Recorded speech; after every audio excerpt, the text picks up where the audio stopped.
بكم أعزائي الطلبة في جزئية جديدة من الفصل السادس ومادة الاقتصاد للثانوية العامة وطريقة الفهم وكيفية السؤال بعد الشرح.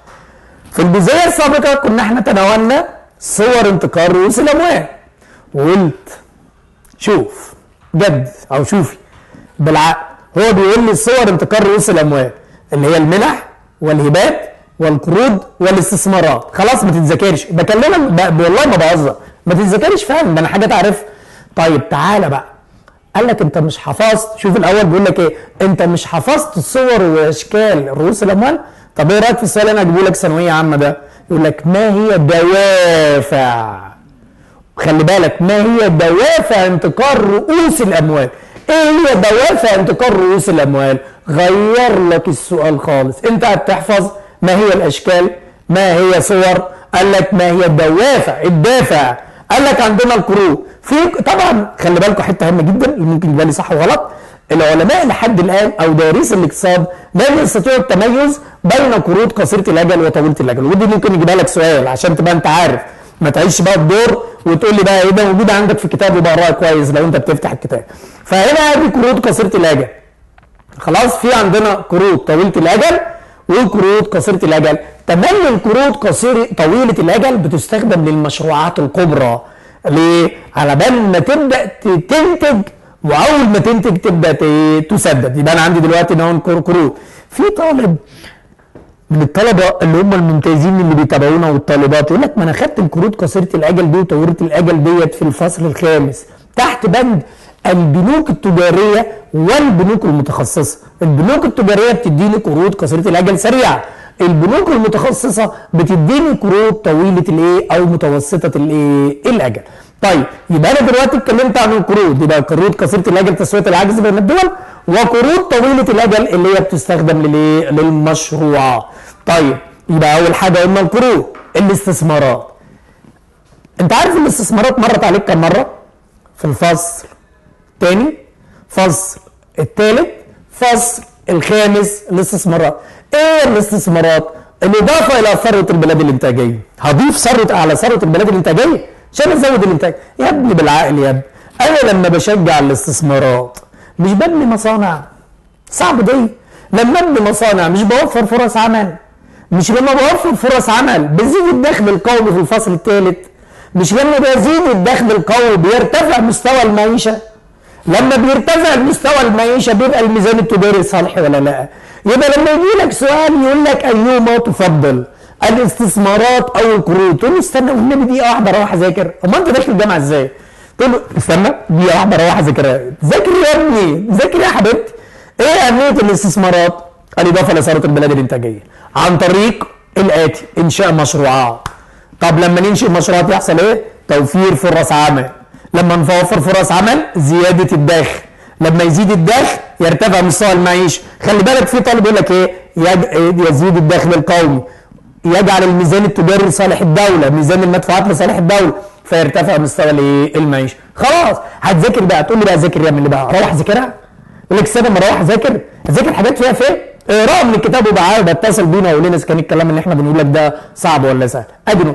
لكن اهم سؤال في الاستثمارات يقول لك ايه؟ هل الاستثمارات ديت تعتبر الدوله فيها دائمه ام مدينه؟ خلاص؟ طبعا الدوله لا دائمه ولا مدينه في الاستثمارات. ليه؟ لان الفرد هو الذي يدير الاستثمار ويتحمل المكسب والخساره. بس يبقى الاستثمارات ليست دائم ولا مدينه على الدوله. ليه؟ لان اللي بيدير المشروعات هو الفرد.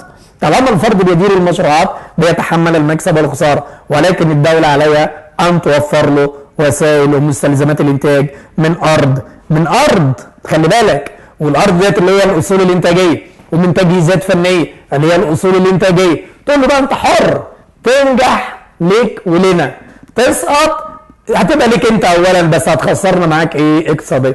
هنا بقى الاسئله بتيجي ازاي؟ اول سؤال يجي يقول لك ايه؟ ايهما تفضل القروض ام الاستثمارات ام المنح؟ يجي طالب بقى واخد على الشحاته ولا حاجات يقول لك المنح، طالب تاني واخد على ان هو يقعد يستلف يقول لك، طالب تاني يقول لك لا الاستثمارات. ما هنبني بلدنا ازاي؟ عن طريق الاستثمارات. مرة جاب له سؤال قال له ارسل رسالة إلى رجال الأعمال المصريين. رجال الأعمال قول رسالة، قول لهم هتقول لهم إيه؟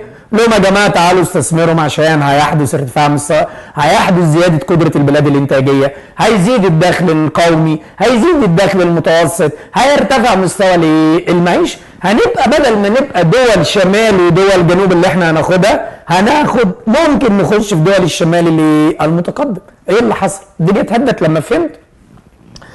طيب يبقى انا هقول تاني اشكال ودوافع، هقول ما هو اشكال ودوافع رؤوس الاموال. استثمارات تحدثنا عنها، القروض تحدثنا عنها، المنح والمساعدات الاقتصاديه جابها ثانويه عامه. جابها ازاي؟ قال له اكمل. ظهرت المنح والمساعدات بعد نقط بس، قال له بعد الحرب العالميه الثانيه فقط. طب احنا عندنا في المنهج من اوله لاخره ايه اللي جابه في الحرب العالميه الثانيه؟ حاجتين اتنين. حاجه الاولانيه في الفصل الرابع في اخر درس قال له انحرفت الموازنه بعد الحرب العالميه الثانيه. ده دي واحد، يبقى انحرفت الموازنه بعد الحرب العالميه الثانيه، ده سؤال قائم بذاته. سؤال تاني في الفصل اللي احنا بنتناوله دلوقتي قال له ظهرت المنح والمساعدات بعد الحرب العالميه الثانيه. بس خلص. اعمل لنفسك كده ديكشنري كده، مش كده برضه بقوله بالانجليزي صح؟ اعمل قاموس، قول انا جات لي الحرب العالميه الثانيه كم مره؟ مره في الباب الثاني تحت، في الباب الرابع تحت عجز الموازنه العامه، ومره في الفصل السادس تحت المنح والمساعدات ظهرت امتى؟ ايه رايك؟ كلام صعب. انا عايز كده تقعد مع نفسك ومعاك كتاب المدرسه ومعاك كايرو دار وتقول لي اذا كان الكلام ده صعب ولا لا، ومفيش معلومه واقعه. خلي بالك اللي يجيب لي معلومه واقعه يتصل بينا. يبقى انا عندي ادي الاستثمارات اهو. يبقى الاستثمارات قدامك اهيت اهم صور انتقال رؤوس الاموال، عرفت بعد الحرب العالميه الثانيه ولا تمثل، بص لها كويس دين على الدوله لان صاحبها هو اللي بيشارك وهكذا، لكن هي طبعا هامه جدا. المساعدات الاقتصاديه، طبعا الاستثمارات برضه قبل ما نتكلم عن المساعدات الاستثمار توفر فرص عمل وتزيد الدخل القومي، ممكن تضيف كمان مش الاثنين دول، توفر فرص عمل، تزيد الدخل القومي، تزيد قدره البلاد الانتاجيه، تجعل الميزان التجاري لصالح البلد، كل ده تكتبه، ده فاهم. في سؤال قلت لك مره تجاوب اجابه صغنطوطه، وفي سؤال مفتوح ما تقدرش توقفه زي الاسئله دي. المساعدات تقدمها الدول الكبرى للدول الناميه. يبقى انا دلوقتي عرفت الكلام. الاستثمارات اهم صور انتقال رؤوس الاموال ودي قلناها، يبقى انا لازم اخلي بالي من كل الكلام. طيب بعد الاستثمارات بقى اللي احنا قلناها ديت، يبقى انت هنا بقى تفضل ايه؟ في طالب من هم الطلبه اللي بيتابعونا وطلبه والطالبات يقول لك ايه؟ الاستثمارات دي مرت عليا كم مره؟ مره في الفصل الثالث قال له الاستثمارات هي الإضافة، خلي بالك دي في الفصل الثالث، إجابة الفصل الثالث، الاستثمارات هي الإضافة إلى ثروة البلاد الإنتاجية عن طريق تطوير رأس المال الثابت والمتداول. صعب الكلام ده؟ ولها علاقة بالادخار ولها علاقة بالاستهلاك، فكلما زاد الاستهلاك قل الادخار قل الاستثمار قل ثروه البلاد الانتاجيه. واذكركم لما احنا قلنا هنا سؤال المجتمعات الراقيه او المجتمعات المتقدمه تزيد فيها شراهه في الاستهلاك، خلي بالك اقول له غلط، لان شراهه في الاستهلاك دي معناها هي كل الادخار، معناها هي كل الاستثمار. اتفقنا؟ يبقى انا دلوقتي عرفت ادي الاستثمار اهو، ده اللي في الفصل الثالث. رجع تاني قال لك بقول لك ايه؟ الاستثمارات ديت ازاي ان انا اكون استثمارات؟ قال لك عن طريق الادخار. مش احنا خدنا في الفصل الثاني ان تكوين راس المال يعتمد على الادخار؟ وخدنا في الفصل الثاني ان انا عايز اضيف ثروه البلاد الانتاجيه عن طريق الاستثمار. وخدنا في الفصل الثاني ان راس المال منفعته غير مباشره لانها بتبقى في قلب المستقبل. لازم كل ما تجيلك معلومه تعمل فيدباك، تفتكر المعلومات السابقه. طيب يبقى انا دلوقتي عرفت. طب المساعدات الاقتصاديه، هل المساعدات الاقتصاديه دي بقى لا ترد وهي ما بين الدول؟ يعني القروض ترد، الاستثمارات ده يتحملها صاحبها. يبقى احنا قلنا القروض لا ترد، المنح والمساعدات لا ترد لان بتقدمها الدول المتقدمه للدول الناميه للمساعده اقتصاديا. الاستثمارات دي ملك لصاحبها وليس دين على الدوله، عشان يبقى الناس كلها ايه عارفه الكلام ده. طيب نشوف جزئيه هامه جدا ولازم تخلي بالك منها.